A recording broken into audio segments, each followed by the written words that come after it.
عليكم ورحمة الله وبركاته. اللهم صل وسلم وبارك على سيدنا محمد وعلى آل سيدنا محمد. تكملة للموضوع اللي أنا اتكلمت فيه قبل كده. الأول أنا ماما سهير كيتشن. اللي لسه ما شاركش عندي يا ريت يشترك معايا وينورني بوجوده معايا في القناة. وريت القناة وقعت خالص وانا خايفة والله لا تضيع يعني، فيا ريت لايك عشان خاطر اللي انا بقوله يوصل للناس كلها وكلنا بنتعلم من بعض. تمام، يا ريت حطي لايك يعني وتشير عشان خاطر الناس تستفيد وكلنا نستفيد من بعض. تكمل الموضوع بتاع البنت اللي الراجل اللي اغتصبها في حمام المسجد او حمام بجانب المسجد في مدينتي، سوق مدينتي. لا سوق مدينة ابن بيتك، معلش انا بعتذر. تمام، فالبنت الصغيرة كانت رايحة الحمام امها قاعده بتبيع خضار. انا اتكلمت في الموضوع ده قبل كده. امها قاعده بتبيع خضار وهي قالت لها عايزه اروح الحمام، قالت لها روحي، قالت انها قاعده والحمام جنب منها، يعني ما فيش مثلا ايه مثلا دقيقتين او دقيقه بينها وبين الحمام. فالبنت راحت طبعا سوق والدنيا دوشه وكده، وكلمنا في الموضوع ده قبل كده وهو دخل اغتصابها بطريقه وحشيه حيوانيه، واغتصابها من الخلف. تمام، وبيقال كمان انه اغتصابها من الامام والخلف كمان، يعني البنت متدمره، شرخ من الخلف ونزيف، والبنت في المستشفى لدرجه ان البنت نزفت دم كتير، درجه تعلق لها محاليل في المستشفى. يعني كانوا قبل كده قالوا ان هي اتوفت، لا هي لسه. انا كنت اتمنى انها تكون ماتت والله العظيم، مع ان امها وضانه وكده، لكن لا، البنت دي هتعيش مريضه نفسيا طول عمرها، طول عمرها مش هتنسى اللي اتعمل فيها ده، وتفضل وتطلع معقدة نفسيا من كل اللي حواليها، وما عندها ثقة في نفسها وي هتبقى مريضة نفسيا. المهم ربنا يشفيها ويعافيها يا رب. احنا هنتكلم بقى النهاردة في الباشا اللي قوم محامي او اهله قوموا له محامي، والمحامي رايح يدافع عنه، بيدافع عنه، بيقول الاسباب وبيبرر له الاسباب، بيبرر للمحكمه الاسباب، اسباب يعني ما ينفعش تسمعها، يعني حاجه، يعني حاجه غريبه بجد، وحاجه مستفزه وحاجه مهينه وحاجه بتحرق الدم، قسما بالله حاجه تحرق الدم.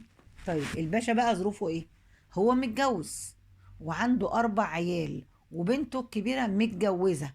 بنته الكبيره متجوزه، هو متجوز هو من زمان قوي، يعني مع 4 عيال وبنته، يعني هو يعتبر يعني جد. تمام، ايه بقى، إيه اللي دفعه لحاجه زي كده؟ ان هو كان يعني عايز ان هو طلب مراته للمعاشره ورفضت، قال الدنيا رمضان. ده المحامي بيقول، المحامي بتاعه، اصل مراته رفضت ان هي تديله طلباته، فهو خرج ساير جدا ولقى البنت دي وفضل مراقبها لغايه ما دخلت الحمام وقام عامل معاها كده. هو ده سبب؟ انا عايزه افهم بس، المحامي ده يرضى على اخته كده او بنته كده؟ هو خلاص ما بقاش فيه انسانيه، ما بقاش فيه مخ. هو انت عشان عايز تتشهر رايح تدافع عن واحد مجرم بالمنظر ده؟ انا لو منك وعندك كرامه، انا بقول للمحامي بقى وعنده كرامه، ان هو ما يقبلش اصلا انه يدافع في قضيه زي دي، ما يقبلش. المحكمه ممكن ترفع له قاضي، قصدي محامي يدافع عنه، ترفع المحكمه، ترفع. هو المحامي ده هيبقى مضطر عشان المحكمه اللي طلبت منه، بس هو برضو في الاخر هيقول ايه؟ بس ما كانش صح، هيبقى في صف الحق. انما محامي بقى جاي من بره وجاي يقول اصل هو طلب مراته ورفضت، اصل هو كان ساير وخارج من البيت ساير، انا بقول طبعا اقدم كلمه يعني. وراح البنت دي فضل راقبها لغايه ما مشت من جنب امها ودخلت الحمام، وقام داخل مغصبها في الحمام ومن الخلف ونزيف ودم. ما مش همه، مش شايف حاجه، مش شايف نزيف، مش شايف البنت وقعت هيغمى عليها من التعب، مش شايف حاجه. حمار، انا اسفه يعني، والله العظيم خنزير، مش حمار، خنزير. ده ملوش دعوه بالدين، ملوش دعوه بالانسانيه، ده حيوان، حيوان.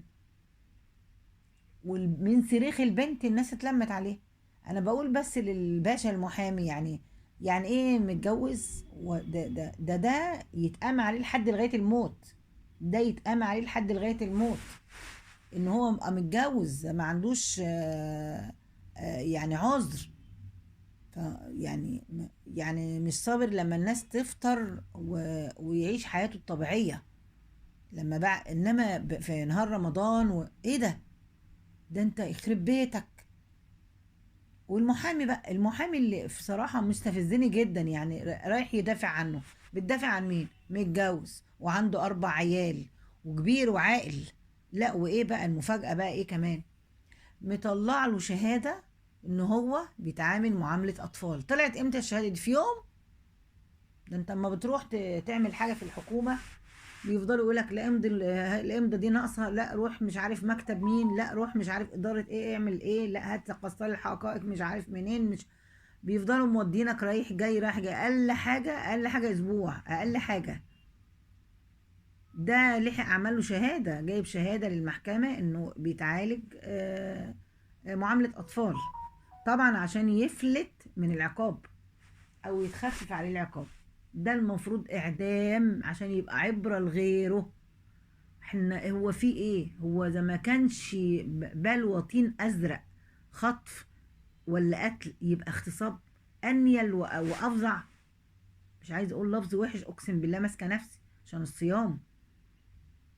ايه ده؟ هو جاب القرف اللي جواه ده من ده؟ الدنيا صيام. بلاش الدنيا صيام يا عم، ما انت الصيام معان اهلك صام، ولا امك ما عرفتش تربيك اصلا، ولا مالكش كبير كتك القرف. ايه ده؟ ما فيش صيام يا عم لو انت مش صايم. هو في ايه؟ ده ولاد ناس. ده بنت ناس، بنت طفلة صغيرة. ترضى على بنتك يتعمل فيها كده؟ يعني بحق جاه النبي بنتك يتعمل فيها كده قدام عينك وتتكاوي بيها كده وتتذل وتتكسر بيها؟ ايه اللي احنا بقينا فيه ده؟ بنناشد يا جماعة وزارة العدل بتحديث القوانين. مفيش بقى اللي عنده معاملة أطفال ولا بس كان شارب مخدرات. بنطالب بتحديث القوانين وبسرعة تنفيذ الأحكام. والله والله ما هيظبط البلد إلا اللي احنا بنقوله ده. تحديث القوانين وسرعة تنفيذ الأحكام، عشان كل واحد يتلم ويمشي بما يرضي الله، ويعامل الناس بما يرضي الله، ويبقى عارف ان هيتقام عليه عقاب. تمام. فيمشي بما يرضي الله ويخاف على نفسه. هيبقى عارف ان في ايه، في عقاب فوري. ما هو من امن العقاب اساء الادب. ده مش اساء الادب بس، ده اساء قله الادب اللي في الدنيا كلها اساءها. هو ايه اللي احنا بقينا فيه ده؟ هو في كده؟ هو في كده ولا في انيل من كده؟ كده والله العظيم ما يرضي ربنا، والله ما يرضي ربنا. المحامي ده انا مش عارفه الفلوس اللي هياخدها دي منهم هيبقى عنده كده بياكل ويشرب بيها عادي وياكل ولاده كده عادي بالفلوس دي؟ تبقى حلال؟ حلال على المحامي ده؟ طب ما انت المحامي ده ممكن بنته يتعمل فيها كده. ترضاها لبنتك؟ ترضاها لاختك؟ ترضاها لزوجتك؟ ترضاها لامك؟ ترضاها؟ ايه اللي احنا بقينا فيه ده؟ نتقي ربنا يا جماعة، نتقي ربنا شوية عن المواضيع دي صراحة. يعني كل يوم الواحد بيقوم يلاقي حاجة أفظع من اللي قبلها. كل يوم الواحد بيقوم يلاقي حاجة أفظع من اللي قبلها. أنيل، أنيل من اللي قبلها. يعني هو لسه ما فوقناش من الباشا اللي قتل مراته وقتل واحدة كمان وقتل كذا واحد. وده فينهم؟ ده ايه ده؟ جلاد وقاتل وجلاد وضرب واذلال وتعذيب وايه ده ودفن احنا لسه ما فوقناش. تيجي البنت الصغيرة تغتصب في رمضان، في نهار رمضان، عيلة صغيرة 7 سنين. ليه يعني؟ خلاص حيوان. من في ايه يا عم؟ استغفر، ولا ما تعرفش حاجة عن الاستغفار ولا الحاجات الجميلة دي اللي بتهدي من روع النفس؟ هو انت في ايه؟ ده الكافر ما يعملهاش، قسما بالله الكفره ما يعملوها. لا حول ولا قوه الا بالله. احنا يعني بنناشد بتغيير القوانين، تحديثها، يعني تحديثها وسرعة تنفيذ الأحكام، عشان الأشكال اللي زي دي تتلم. الأشكال اللي زي دي تتلم، لأن بصراحة الموضوع زاد عن حده قوي قوي. اللي وصل لغاية هنا منساش اللايك والشير، عشان خاطر ايه؟ نعلم بعضينا ونخلي بالنا من ولادنا يا جماعة. نعلم بعضينا وده برضو عظة لينا، نخلي بالنا من ولادنا. مفيش بنت تقول انا هروح اجيب ايه واروح فين ولا اجيب ايه ولا لا. نتقي ربنا شوية في ولادنا، لان دول امانة. وربنا يشفي البنت دي ويصبر امها على ما ابتلاها، وربنا ينتقم من التاني شر انتقام ان شاء الله. احنا صايمين كده كلنا ندعي عليه ربنا ينتقم منه شر انتقام. اللي زي ده يا جماعه احنا نتخلص من المجتمع، مش ناقص والله. يعني يتعدم بقى، يتعدم ونخلص منه، لان احنا مش ناقصين، مش ناقصين سلبيات وقرف في المجتمع. كفايه اللي احنا بقينا فيه. وفي الاخر يقولوا هي الدنيا غلت كده ليه ولا. ما هو ظهر الفساد في البر والبحر بما كسبت ايدي الناس. احنا اللي بنعمل كده في نفسنا. والاخر يقولوا اصل الدنيا غلت، اصل مش عارفين نعيش، اصل ما هو من اللي احنا فيه. لو بنقرب لربنا ومتقين ربنا في تصرفاتنا، ربنا هيرفع عنا البلاء ده. لا حول ولا قوة الا بالله. ربنا يبتليك بنصيبة انت واهلك يا بعيد روح وعيالك وكل اللي تعرفهم، عشان تتحرق كده، قلبك يتحرق عليهم. والمحامي ده اما نشوف اخرتها ايه مع المحامي ده، يعني مش عارفة ايه اقول ايه بصراحة، مش عارفة اقول ايه. لا حول ولا قوة إلا بالله. والسلام عليكم ورحمة الله وبركاته.